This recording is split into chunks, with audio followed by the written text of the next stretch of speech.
Boa noite. Fiquei encarregado de falar para vocês sobre atribuições básicas das posições do futebol americano. Bom, lembrando que todos esses dados foram retirados da internet, pois a gente ainda está no quarto semestre e a gente não teve essa matéria, e nem sei se a gente vai ter no futebol americano. Bom, vou até falar um pouquinho sobre o strength, que nada mais é que a força que o jogador tem, né? Que o atleta, na verdade, tem que ter. É muito importante, tanto para conseguir avançar no ataque, quanto também defender quando o outro time estiver atacando. E para isso eles têm que ter aquela força bruta, que é a linha de frente que sempre faz. Bom, sobre o índice de massa corporal, todo mundo já ouviu falar, o famoso IMC, né? Uma maneira padronizada internacionalmente para determinar se o indivíduo está com peso adequado ou se ele está obeso. Muitas vezes a gente vê jogadores de futebol americano e fala, caraca, o cara é gordo. Só que na verdade não, ele tem uma dieta adequada para ele, que ele tem que comer, ele vai ter uma gordura ali assim a mais, porque ele tem que ter um peso para aguentar, foi o que eu falei, né? Ter aquela força e aguentar também, tipo, o impacto, que é um jogo de impacto quase sempre. E todo mundo já ouviu falar do MMC, né? E quem não ouviu falar, tá ouvindo agora, mas acho muito difícil. Principalmente a gente que pratica educação física sempre ouve IMC, desde o ensino médio até. É isso.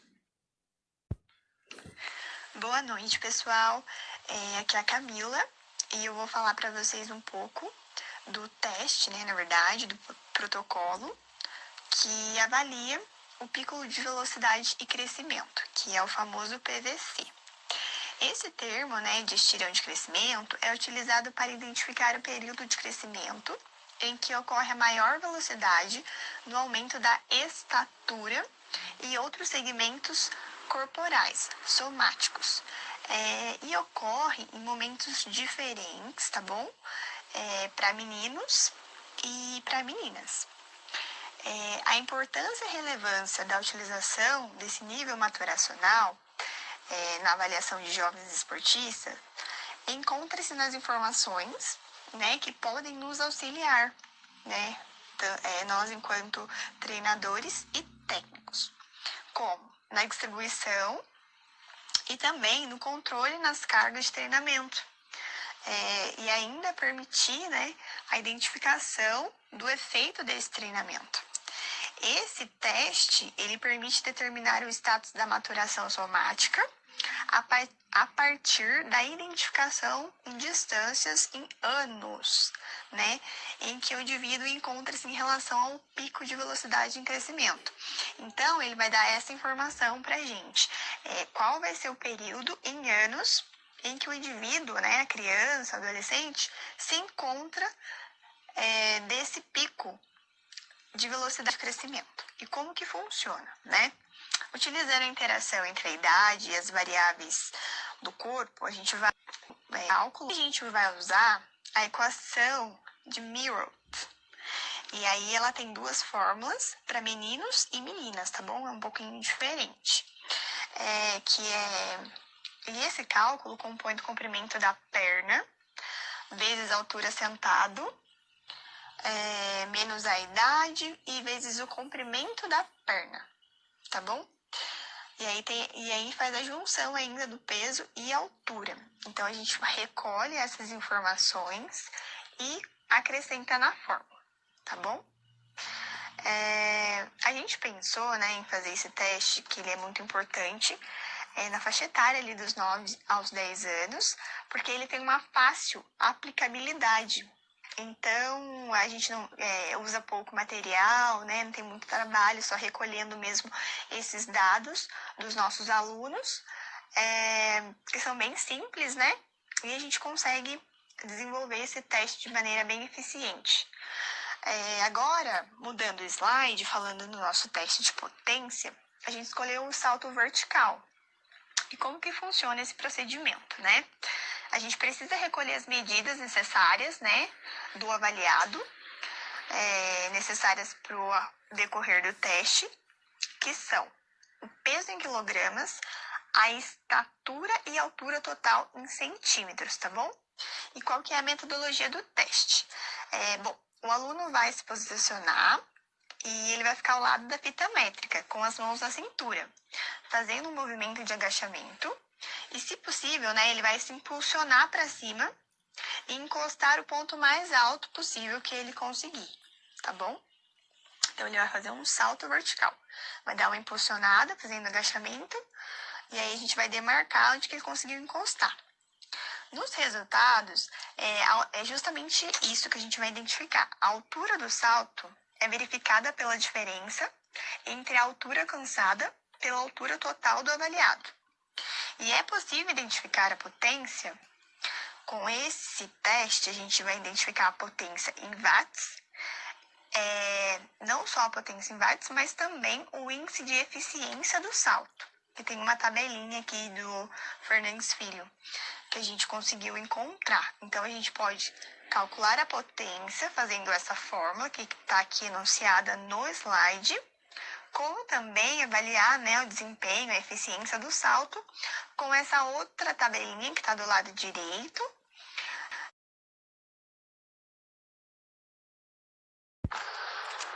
Teste de flexão de braços.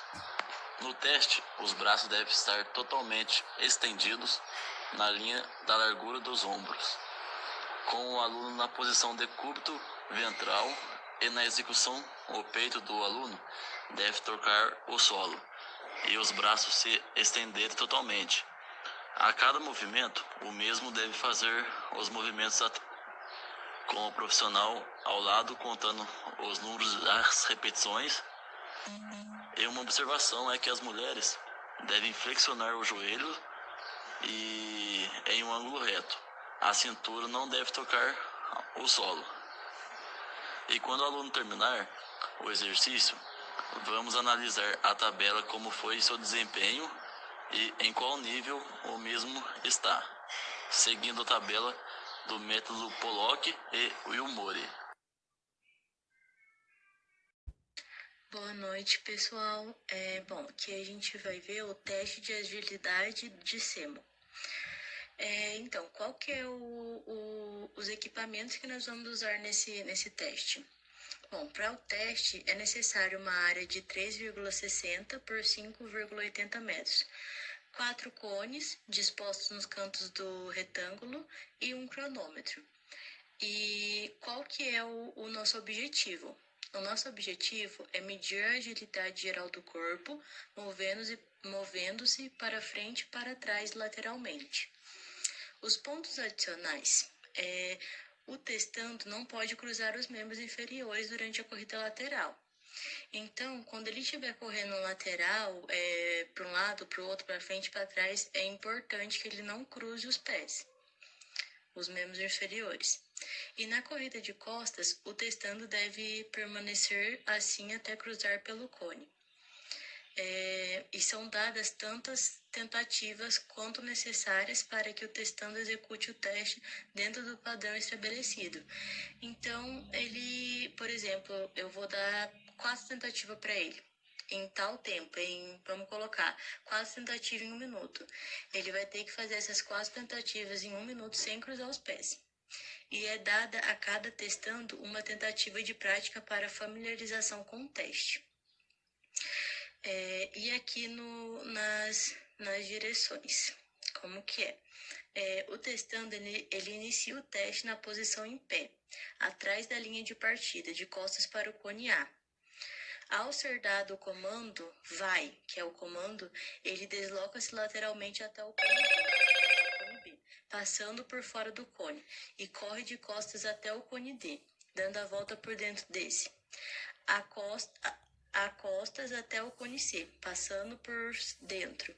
Depois corre de frente do cone C até o cone B, passando por fora, e finalmente corre lateralmente do cone B até a linha de partida. Então, ele vai ter que correr do cone A até o cone B, e vai ter que, depois do cone B, ir para o cone D, E isso, tipo, ele vai ter que ir entrando por dentro dos dois cones. Ele entra por dentro de um cone, vai, entra por dentro de outro, vai, e por fim ele vai pro cone C. E tudo isso ele vai ter que fazer sem cruzar os pés e vai ter que ser dado um tanto de tempo limite para ele. Se for 1 minuto, ele vai ter, por exemplo, 2 tentativas ou 4. Isso é o professor que vai estabelecer sem que ele cruze os pés. Aqui no resultado, qual que é o resultado que a gente quer? É computado o melhor resultado das 2 tentativas executadas pelo testando. Então, a gente vai ver qual das 2 tentativas... Aqui nós vamos ver como funciona o teste de sprint. Como é a execução do teste? Bom, vamos fazer uma repetição. Consiste em um sprint de A até B, ao longo das linhas demarcadas. Eles são de 25 segundos de corrida de baixa intensidade, de B até C. O teste ele consta de 7 repetições e se registra a duração de cada sprint. Se o atleta cair ou escorregar, esse tempo é excluído e pegamos o anterior e o posterior e tiramos uma média. Havendo queda no primeiro sprint, o teste deve ser interrompido e reiniciado quando o atleta estiver recuperado. E caso haja uma queda no último sprint, o tempo será calculado como o sexto sprint mais a diferença entre o quinto e o sexto sprint.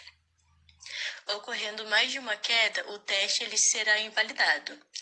E os resultados, como a gente vai ver? A é o melhor tempo e o mais rápido dos 7 tiros. B é a média dos 7 sprints. E o C, ele é um índice de fadiga, um melhor tempo.